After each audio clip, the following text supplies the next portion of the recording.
So a lot of times we walk away from Christianity and we feel like we have to throw away everything. We become adversaries, okay? And let me tell you, that is a mistake. And for those who are ready, a lot of times the stuff that we were taught to worship is actually ancient science and mental technology, okay? It's transformational technology that was being taught, but it was coded. And today I want to talk about one of those codes, or give you one of those, or decode one of those stories for you. The story of Abraham and Isaac, okay? Some deep spiritual science that was actually coded, and we looked at it as historical, literal, when it shouldn't have been. These myths were ancient transformational technology, and I want to break that down for you today. So hi, I'm Reginald Martin of Kametaphysics Sacred Alchemy, where ancient wisdom becomes modern awakening. And I'm doing this today. Again, I'm doing it in the car because this stuff is very precise, and I like to use notes. There's stuff that I can talk about just off the top of my head, and I enjoy doing that. But with this stuff, I like to be precise because it's important. And I think it's important that we know and understand the depth of this.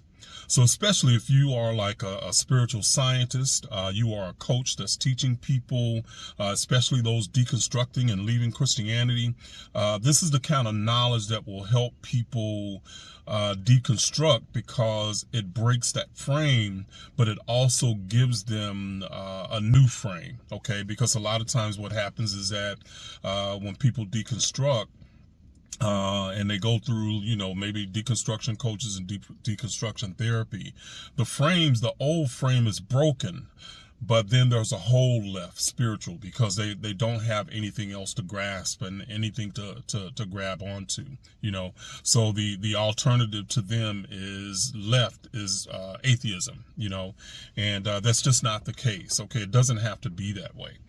So I want to talk about the story of Abraham and Isaac in the context of spiritual science. Really, manifestation science is what it is, and it's coded. Okay, so I have my notes, and I'm going to be going over those notes. Okay, so first of all, let's start with with breaking down the name of Abraham. Okay. So, again, religion taught us that this was a story, a literal story, and it was about sacrifice. It was about obedience, okay? But family, the obedience was not about something outside ourselves, okay? So we're going to reclaim this ancient technology, and that's what I'm going to help you do today, and especially if you're a coach, again, or somebody that wants to coach, go to soulmasteryportal.com, and I'm actually laying out a program that is a six-figure business that allows you to develop a six-figure business from helping people that are deconstructing and helping people learn what really true manifestation is, the science of it, okay? So soulmasteryportal.com, check it out, and you can see if it's something for you or not, okay?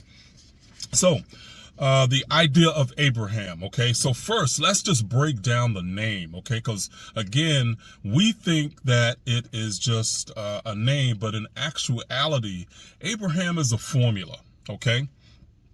And you have to go back and you have to tap into the ancient Egyptian knowledge to actually break down this formula. That's why if you got anything in the Bible, whether it's Old Testament or New Testament, the foundation of it is ancient Kemet, okay? So the name Abraham is actually three aspects of a formula, okay? So the first part is Ab. And if you check out the ancient Kemetic word Ab, one of the meanings for it is heart, okay? Then you got Ra, so Ab, Ra.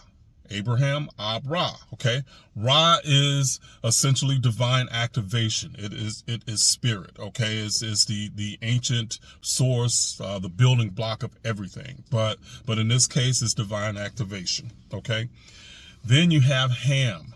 Okay, Ham is the body. Okay, the physical vessel, or being physicalized. Okay, it is a manifestation vessel. Okay, so Ham is the actual physical aspect of this formula. So we got desire, we got Ra, divine activation, and then we got manifestation. So the true flow of this, okay, so when we're talking about manifestation, we're talking about desire, spirit activation, and then physical embodiment. Okay, so this is the technology that I'm going over here. So the principle of Isaac is really deep, okay? And Isaac, we are told in the Bible that it means laughter, or in the case of Sarah, she laughed because God said that you're going to be able to, birth somebody at her advanced age, okay? But in the spiritual technology aspect of it, it is about the idea of being able to laugh or be lighthearted, okay? So this is another way to look at it. So in this case, Isaac becomes the idea that his very name is not about just laughing and amusement, okay? But it is about the esoteric meaning that laughter represents, okay? And it is a spontaneous release of resistance, okay? And so I'm looking at my notes here, family, so that's why I'm looking down here. But it is a vibration of pure joy, trust, and emotional wealth, okay? The essence, the precise emotional frequency that allows the unseen forces to crystallize into form, okay? So the idea of Isaac is about being able to release emotionally, to release vibrationally, okay? So Isaac symbolizes the emotional lightness that magnetizes miracles and wealth opportunities, partnerships, and empire building. So anything that our hearts desire, whether that be, spiritual wise or money wise or whatever, the idea of being lighthearted and laughter is huge, family. It's the ability to really detach from the outcome. Okay, so we've heard these ideas before, in different ways. But the hidden formula beneath the sacrifice is that you formulate your desire, okay? That's in your heart, okay? That's Ab, okay? You infuse it with divine spirit, okay? Which is Ra, okay? You hold it lightly or joyfully and unattached, which is the aspect of Isaac. So you release it without resistance, trusting the law of Ma'at, the cosmic order that multiplies what is given in purity. So Isaac was never about sacrificing in death. It was about when we actually desire something, we're actually planting a seed, okay? So that's the seed. So it might be our thought. It might be whatever it is that we are wanting to accomplish or manifest. That's the seed. That's the desire, okay? So we're literally planting that in the soil of the universe, so to speak. So we're giving something, a smaller aspect of it, the sacrifice of it, and releasing it, okay? We're releasing our attachment to it, okay? So again, the science and technology behind this, family. So I'm going a little bit more in detail about this. But you do this in a way where you just trust that the source is going to give it back multiplied. Okay, so when you give that sacrifice, when you plant that seed, the source is going to give it back to you. Okay, that's what you're doing. This is part of the manifestation science. Now, this is something that is not forced. It is something that is allowed. Okay, in other words, a lot of times if we put the seed out there, and then a lot of times we're like, dang, where is it, man? What is it coming? It isn't here yet. Okay. And family, that's a huge part of why a lot of times the manifestations don't happen, because anytime we start asking those questions like, where is it?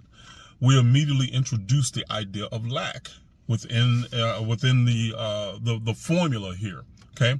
Once you introduce the idea of lack into your formula, it slows the process or stops it. Just depends on how activated emotionally you are about not having it. Okay, so that's part of the manifestation process.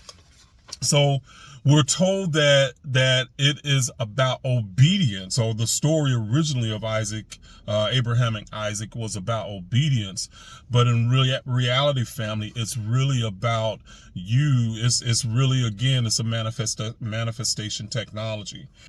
So this is elite vibrational mastery, family.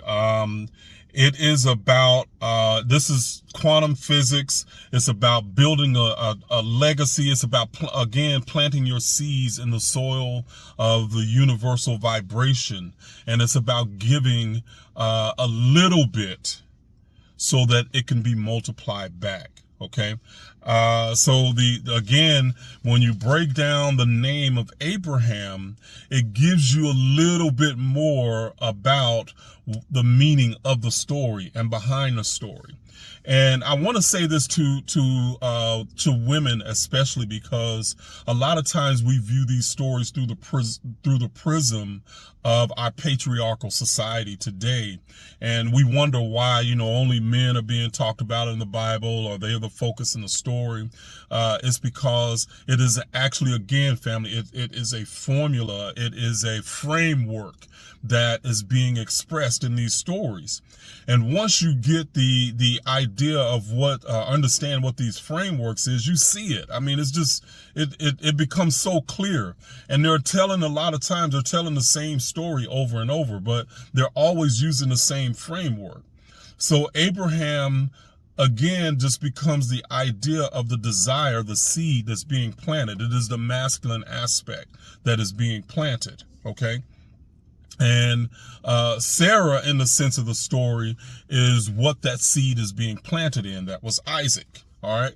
So and the joy, Isaac became representation of the idea of joy, that you give joyfully. Okay. And we've heard this in our Christian circles before. You give with a glad heart, but it's always about tithing and giving to the church, and I get it, but it's that's the context a lot of times what we were taught about this stuff, but it becomes something that is an external validation for us. It becomes an external rule or something that we have to follow, and a lot of times we don't even know what the rule is, why we're even following it. We're just told to do it, So I'm giving you back the technology, family, to understand, to pierce the veil of these stories. You don't have to be adversarial to Christianity. You don't have to give up everything that you ever learned or everything you knew, because once you start being adversarial, then it really sets a negative vibrational state for you, and again, as Christians and coming out, we felt duped, we felt betrayed, we felt fooled, we felt all of these things. So I get it, and I was there for a long time myself, so I can understand when you're coming out. But for people who are coaching others, you have to be able to really show them what these ancient ideas was, especially the ones who are deconstructing. You have to be able to show them, go through the Bible and show them in a logical way that they can deconstruct from the old religious frame. Okay. And once you understand the ancient technology of it, okay, then you can help them do that. You can help them to move forward from the deconstruction and really reframing the old ideas, reframing from I'm a born sinner to I'm born divine, but looking and understanding the stories deeper. And I like looking at the stories because it helps bring clarity for me, because we can get a lot of stuff in today's language. We can start talking about a lot of different things and we get all this stuff jumbled up. But the ancient stuff, the ancient text, whether it be the Bible, whether it be Hermetic text, whether it be any of those things, all of it becomes really more pure and simplified knowledge. And that's one of the things that I like about really going back to the ancient stuff, is that it simplifies a lot of things. It just brings clarity because it is simple. A lot of times we equate confusion to something that is supposed to be a higher level of knowledge. And that's just not the case the way the ancients used these ideas. They taught them in very simplified ways, okay?